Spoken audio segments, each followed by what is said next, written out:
Hello everyone, this is Ross from Retro Dream Beam. I'm an eBay seller full-time. I've been doing this with my fiance Annetta for a couple years now. Don't forget to like the video and subscribe to the channel. We're about to go into what we are shipping out today on a Wednesday. This is all the stuff that's sold on Tuesday. It's I think like 9 or 10 items. It's like a mediocre day. It's not too bad. All right, first up is right here. These are 3 Heroescape figures with no stat card. Normally there's like a hexagonal stat card. These things kind of look like junky toys, but I can tell by like the grass base and the cheaper plastic that these were Heroescape. I can just look at them. I owned some when I was a kid.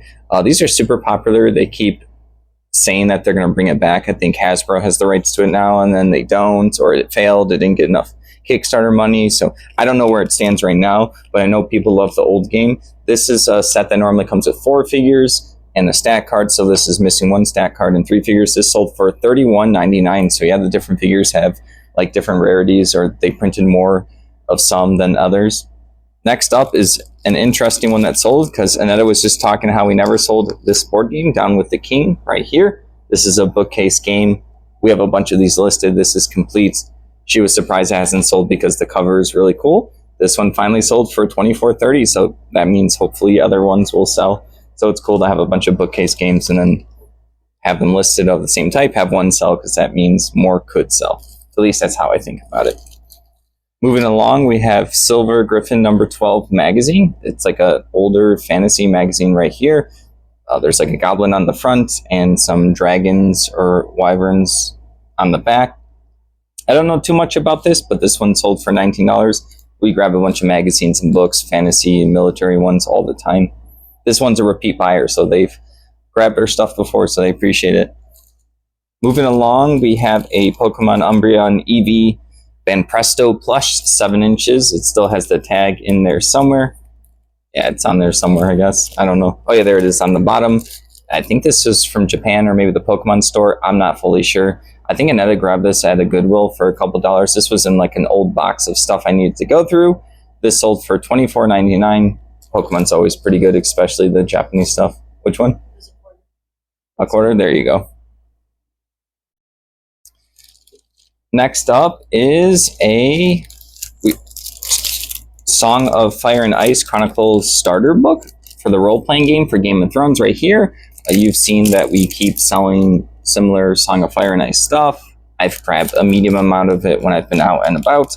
This one sold for $27. Yeah, it must be popping off, or maybe someone talked about it in like a thread somewhere or Discord, and then people are wanting to replay it. Moving along, right here is a manual only for Birth of America. This is a PC video game manual. I think there's a code back here in the back, so maybe they want it for the code. There's no CD or whatever with this. I grab any kind of PC things, including just the little manuals. These are really cheap at estate sales.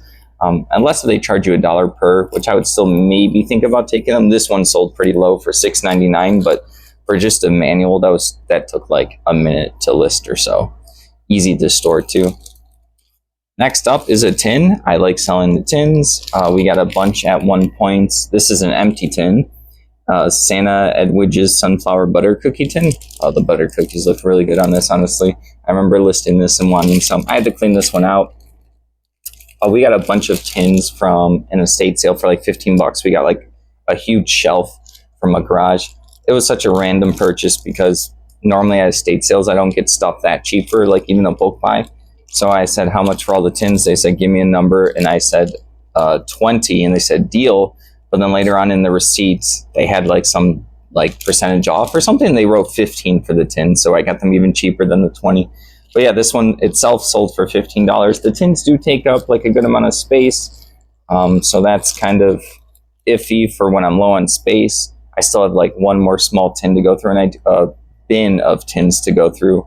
But it takes time to clean them out. So I get scared when I open it up and find dead spiders. It grosses me out. It's rare, but it happens. All right. Next up is Seashells and Balloons, the Words of Al McGuire booklet. I have no idea what this was, but when I see something weird like this, I think I grabbed this when I went out for the whole table for $125 for everything on the table. We have a video down below of when we sourced that day. this person happened to send a $5 offer. So the weird story is I always like to counter offer $5. I think I had this listed for like 18 or 19, and 5 would be too low for this, for the packing material at the time. I'll throw a counter offer like kind of more high on the higher end when that happens. This is the literal only time that they took it. So I was shocked because I went up to like 13. Which one? Oh, you did? Oh, I thought I shot a counter offer. Maybe we both did at the same time. There you go. All right. But yeah, another shot at counter offer of 13 and it sold. Only time. Normally those $5 offers kind of sit there, but we don't know if it messes with the algorithm, if eBay likes you sending out offers even if they don't get completed. So yeah, we're unsure on that. So that's our theory, is you kind of want to respond to all offers and messages, at least the reasonable ones, to make sure that everything is moving along in the algorithm. That's a conspiracy land. All right, moving along, the Berenstain Bears Learning Essentials Handbook. This is a PC game, or maybe like an old Macintosh game or something. There's like a sticker sheet. No, these are cutouts, like a little cardboard cutouts for kids. This sold for $20. This was unlabeled yesterday, but I happened to, before Aneta sent out offers, I saw that it was in the section that people could take offers. I saw that it was not labeled, so I went to the bin where I thought all the PC manuals were, or at least that category or section. The day, I just happened to remember the day when I listed them all, they were. I fixed the SKU, and then it sold and we found it. So yeah, a lot of drama for us, not for you guys. All right, moving along, a lot of 4. These are 25 millimeter hovels, Western men with hats. They're like carrying barrels and bins and troughs or buckets. There's a person with a handbag satchel over his back. Yeah, I didn't really have any brand in them except for hovels, I think.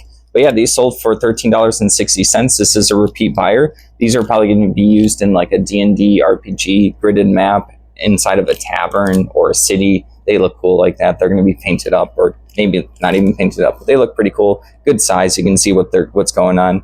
But yeah, that's everything for this Wednesday. Please, like I said earlier, don't forget to like the video and subscribe to the channel. I'm going to go hopping right into the grind again. I'm going to go list some stuff, a bunch of small things, and then some like variations of books. I've been organizing, but yeah, this is going to be, when we have a day like this with the stuff all in like 2 hands, this is really easy to ship. So yeah, and a decent amount of money for this many items too. But yeah, everyone enjoy the rest of your week. Thank you.